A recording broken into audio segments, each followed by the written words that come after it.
Bienvenue au petit cours d'histoire féministe. Au dernier cours, j'ai parlé des femmes philosophes et je me suis aperçue d'une grave erreur après avoir publié cette vidéo, c'est que je n'ai parlé que de femmes blanches. C'est dire à quel point j'étais habituée à l'absence des femmes noires que je m'en suis même pas aperçue. Donc, je vais remédier à la situation par cet épisode en vous parlant de deux femmes de lettres noires qui ont grandement contribué en fait au mouvement de la négritude.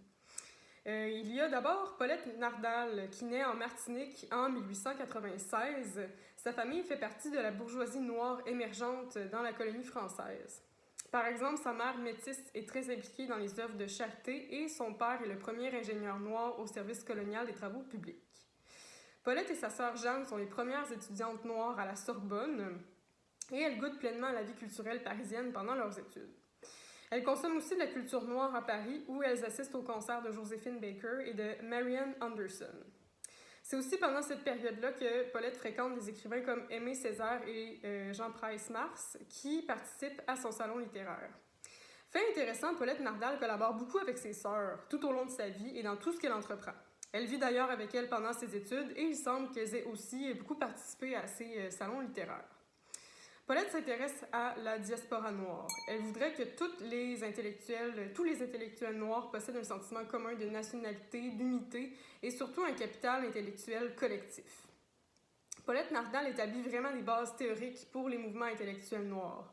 Ce sont des théories que beaucoup d'hommes de lettres et d'écrivains vont reprendre sans nécessairement lui en donner le crédit. Nardal a aussi eu toute une carrière politique. Elle a été la secrétaire du parlementaire martiniquais socialiste Joseph Lagrousière, puis de Galandou Diouf, député du Sénégal en 1934.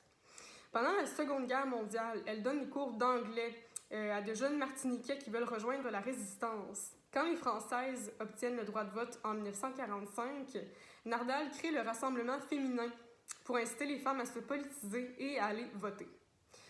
C'est le militant pour les droits civiques Ralph Bunche qui fait entrer Paulette à l'ONU à la fin de la Seconde Guerre mondiale, où elle devient déléguée à la section des territoires autonomes. Malgré la grande contribution de Paulette Nardal au mouvement intellectuel noir, sa carrière politique impressionnante et son influence dans le milieu littéraire, Nardal reste un personnage dont on a trop peu parlé. J'avais jamais entendu parler d'elle jusqu'à tout récemment.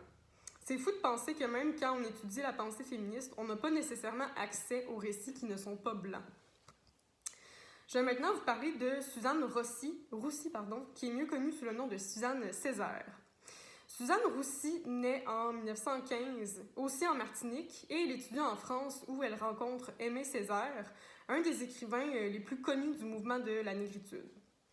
Les deux écrivains et militants se marient et vous comprendrez que l'histoire a davantage retenu Suzanne comme la femme d'Aimé Césaire et on a très peu parlé de ses accomplissements. En France, Suzanne et son mari gravitent autour d'un noyau d'artistes et d'écrivains noirs. Ces intellectuels commencent à théoriser le sentiment d'appartenance intellectuelle à la communauté noire au-delà des frontières de l'Afrique, des Amériques et de l'Europe.